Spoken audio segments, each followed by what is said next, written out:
Bien, buenos días. Vamos a dar comienzo a esta inauguración de la conferencia inaugural 2008-2013, 5 años de vigencia de la Convención Internacional sobre los Derechos de las Personas. Bueno, buenos días a todos y todas. Vamos a dar comienzo a esta segunda mesa redonda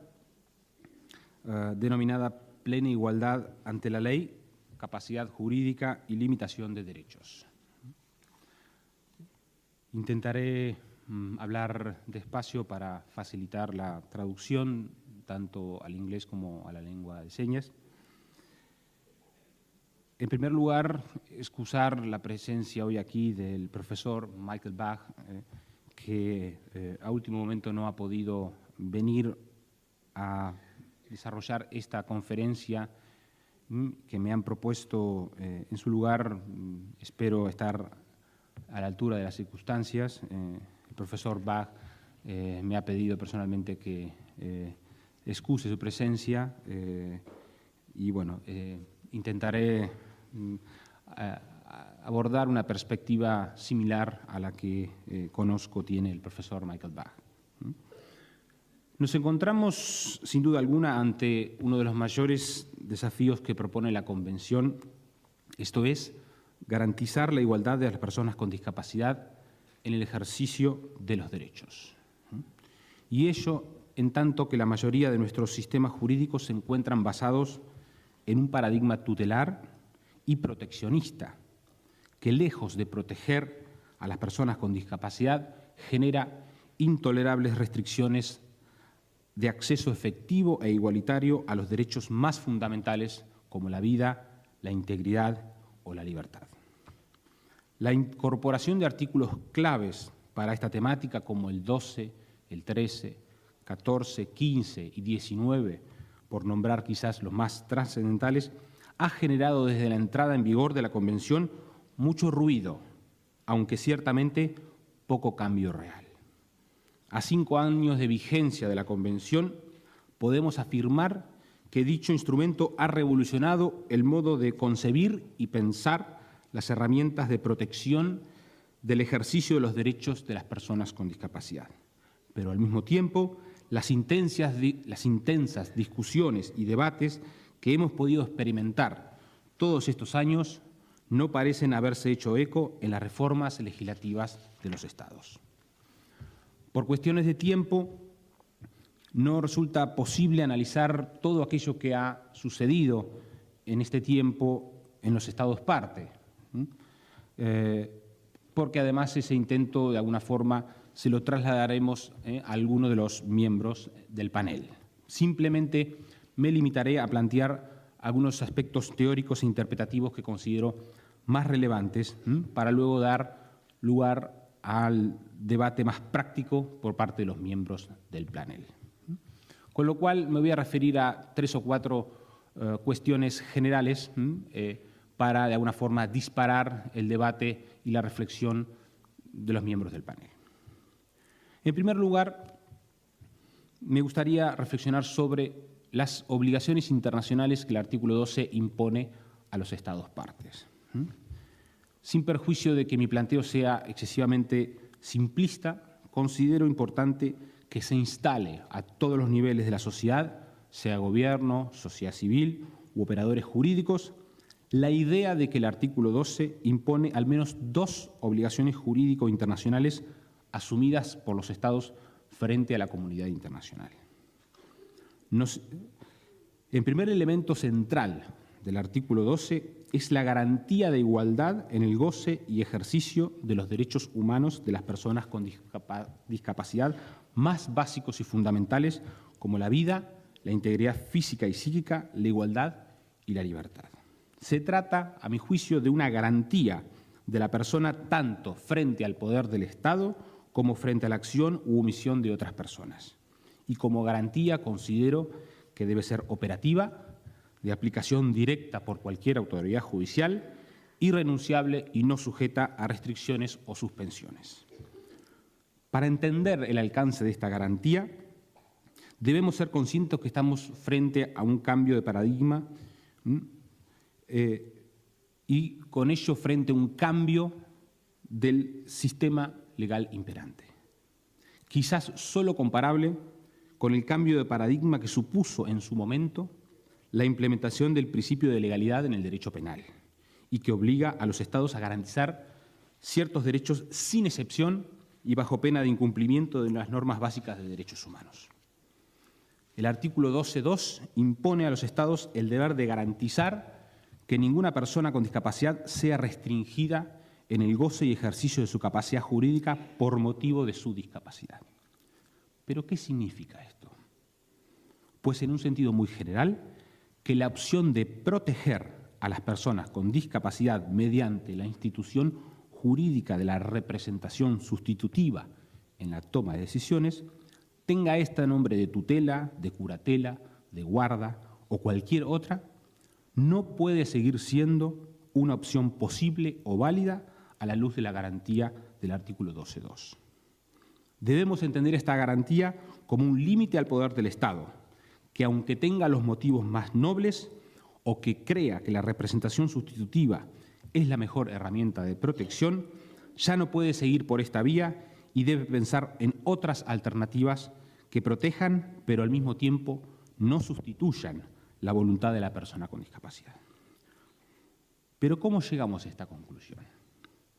La articulación lógica del artículo 12, leído como es propio de un modo sistemático con toda la Convención, resulta, a mi juicio, categórica e irrefutable. La Convención, en primer lugar, define a las personas con discapacidad, donde incluye a las personas con discapacidad intelectual y mental. En segundo lugar, la Convención define lo que debe entenderse por discriminación por motivo de discapacidad, donde llega a la conclusión que discriminación es, en última instancia, la restricción en el goce y ejercicio de derechos humanos por motivo de discapacidad. Y, en tercer lugar, la Convención otorga el goce y ejercicio a todas las personas con discapacidad, tanto a la personalidad jurídica como a la capacidad jurídica, la cual claramente incluye capacidad de ostentar derechos, capacidad de derecho, como la capacidad de ejercer los mismos en nombre propio o también llamada capacidad de obrar o capacidad de ejercicio.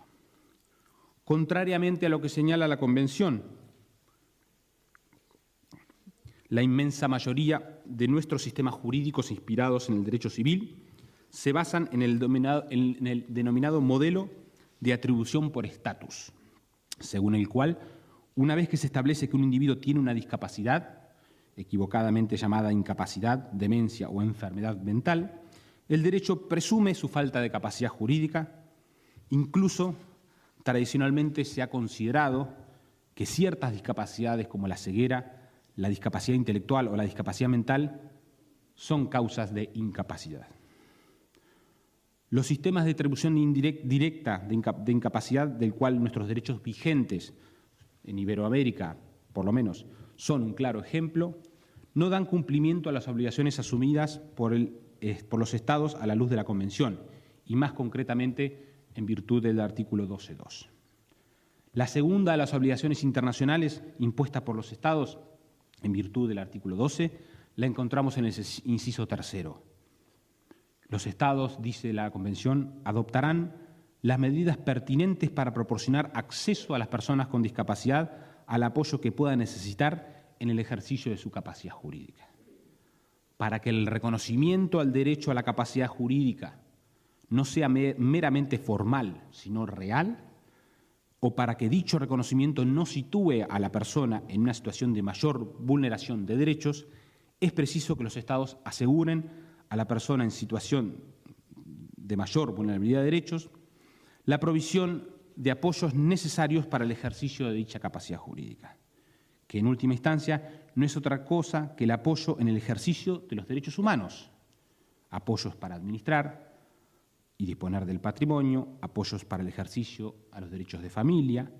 apoyos para el ejercicio de los derechos políticos, apoyos para tomar decisiones médicas sobre el cuerpo, etc. Más allá de analizar el artículo 12 desde la óptica de la responsabilidad internacional y del principio pacta sunt servanda, es decir, más allá de las obligaciones jurídicas que tienen los Estados, creo que la figura de la incapacidad de las personas con discapacidad también merece su rechazo, en tanto que es una medida grave y desproporcionada.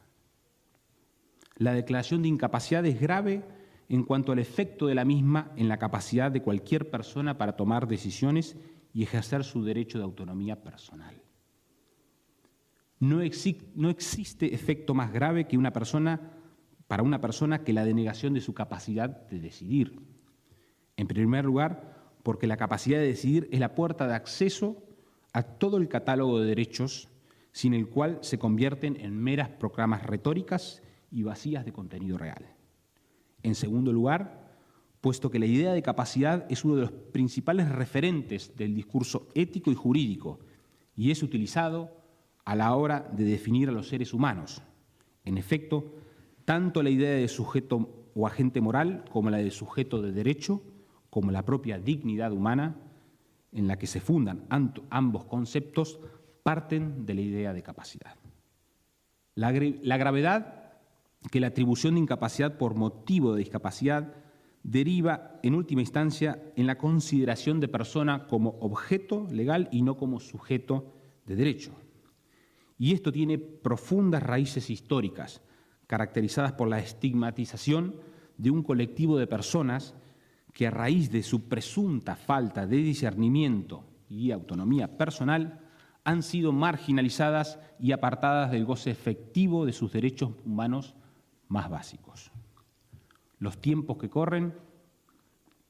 y la vinculación de nuestros estados al sistema universal de derechos humanos nos requiere una revisión profunda de instituciones y concepciones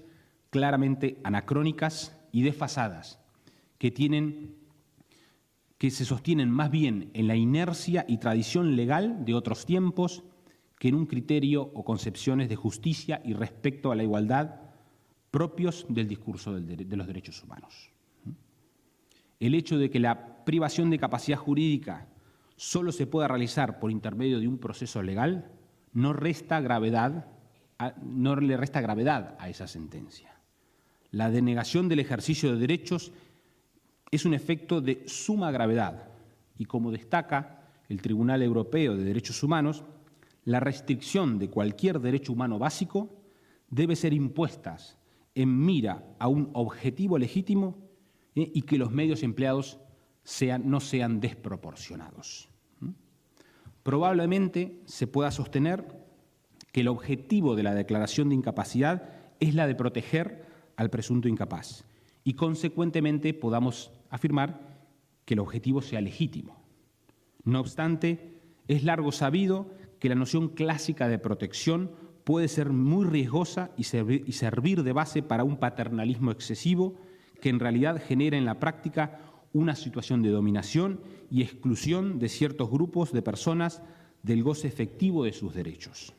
Pensemos sin más en la mayoría de las leyes y políticas de nuestros países de principio del siglo pasado, así como aquellas aún vigentes en algunos países islámicos que fundamentan la restricción de los derechos de las mujeres en un supuesto objetivo de protección. Con lo cual, si bien es cierto que el objetivo de protección puede ser prima facie considerado como legítimo, es también cierto que el mismo no debe ser examinado en abstracto, sino más bien en concreto. Es decir, ¿realmente protege derechos o genera mayor restricción de los mismos? El único mecanismo de protección de nuestros sistemas vigentes tendentes a suprimir los impedimentos de la incapacidad es entonces la representación legal, es decir, desplazar del ejercicio de la capacidad a cabeza de un tercero, que a partir del momento de su designación va a tomar todas las decisiones posibles sobre la persona y su patrimonio del modo que considere más adecuado y sin necesidad de consultarle o participarle en ningún momento.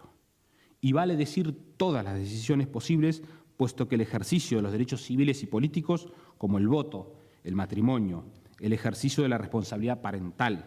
por nombrar solo algunos, quedan completamente vedados para el presunto incapaz. En resumidas cuentas, el sistema previsto en nuestros derechos vigente protege desde dos formas. La primera es la sustitución en la toma de decisiones, que además adopta un formato despersonalizado en el sentido de que el representante no es elegido por la propia persona y además el mismo no debe consultar a la persona sino obrar según su mejor criterio. La segunda forma de protección es la denegación del ejercicio del derecho cuando el representante no puede hacerlo en nombre de su representado. Todos aquellos actos que el representante no puede hacer porque tienen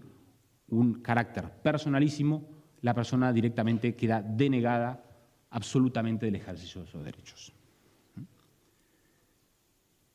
En tercer lugar, quisiera, ya entrando un poco hacia el derecho interno de los Estados, reflexionar sobre la discrecionalidad de los Estados en la regulación de la capacidad jurídica. Más allá de los debates e intensas discusiones que se generaron a lo largo del proceso de negociación, la inclusión final del texto del artículo 12 de dicho instrumento ha puesto en evidencia algo que el derecho internacional de los derechos humanos no había logrado situar en la agenda internacional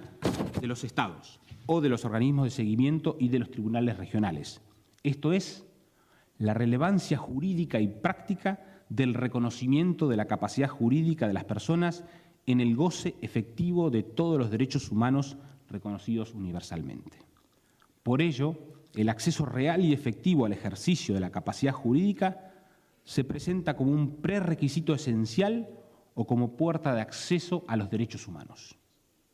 En este respecto, hay que tener en cuenta que los derechos humanos se refieren a los derechos inalienables de la persona y se definen por el solo hecho de ser persona. De ahí la relación entre titularidad de derechos con los derechos humanos. Los derechos humanos reconocen desde una perspectiva universal que por el hecho de ser humanos tienen la titularidad de los derechos. Sin embargo, el Pacto de Derechos Civiles y Políticos parece no ir más allá de la titularidad y considera que el Estado es el encargado de regular el ejercicio de estos derechos, con lo cual, a pesar de que la persona ha sido reconocida como titular de derechos humanos, la regulación del ejercicio de estos queda encomendada al ámbito doméstico. A partir de la aplicación del discurso de los derechos humanos, comienza a identificarse problemáticas con respecto al ejercicio de esos derechos, principalmente por parte de las mujeres, aunque también en ciertos aspectos en relación con niños y niñas. Ello condujo a afinar la noción de que los derechos humanos no solo están relacionados con la titularidad de derechos, sino también con su ejercicio, con lo cual el derecho internacional de los derechos humanos irrumpe en el ámbito del derecho nacional, principalmente en el ámbito del derecho civil. En efecto, los derechos humanos empiezan a cuestionar el concepto de ejercicio de derechos al considerar que el ejercicio es precisamente parte intrínseca de los mismos. Los derechos humanos tienen que garantizar la igualdad en el ejercicio de los derechos, lo que significa necesariamente, como decía, irrumpir en el sistema clásico de derecho civil que en nuestros ordenamientos derivados del derecho romano o, en algunos casos, del Código de Napoleón. Más allá de los objetivos particulares subyacentes en cada uno de los derechos humanos reconocidos universalmente, en su conjunto, los derechos humanos tienen como objetivo garantizar el respeto a la dignidad inherente del ser humano, la cual se construye principalmente a través del reconocimiento de la autonomía moral y la posibilidad de perseguir un proyecto de vida personal. Por ello, hoy día parece indudable que la regulación de la capacidad jurídica está directamente condicionada por estándares de derechos humanos y libertades fundamentales de carácter universal. Esto es, el principio de no discriminación y las obligaciones específicas recogidas en la CEDAW, la Convención para la Eliminación de toda forma de discriminación contra la mujer, la Convención de los Derechos del Niño y la Convención sobre los Derechos de las Personas con Discapacidad. De este modo, la condición de persona es la puerta de acceso a la titularidad de los derechos y la capacidad jurídica es la puerta de acceso al ejercicio de los mismos. Sin un reconocimiento pleno de capacidad jurídica, no es posible acceder verdaderamente al ejercicio de los derechos humanos en general, pero tampoco al exhaustivo y detallado listado de derechos reconocidos por la Convención a todas las personas con discapacidad. Como señala Gerard Quinn, la capacidad provee la cubierta jurídica a través de la cual se puede mejorar la personalidad en el mundo de la vida. En primer lugar, permite a las personas hacer su propio universo jurídico, una red de derechos y obligaciones recíprocas, la cual permite una expresión de voluntad en el mundo de la vida. Este es el rol básico de la capacidad jurídica, dice Quinn. Es decir, la capacidad abre un espacio de libertad personal. De manera sencilla, ningún tipo de coerción permite interacciones y lo hace principalmente mediante contratos jurídicos. Del mismo modo, el profesor Michael Bach destaca que tener capacidad jurídica de obrar resulta central en la forma en que una persona puede formar su potestad como persona.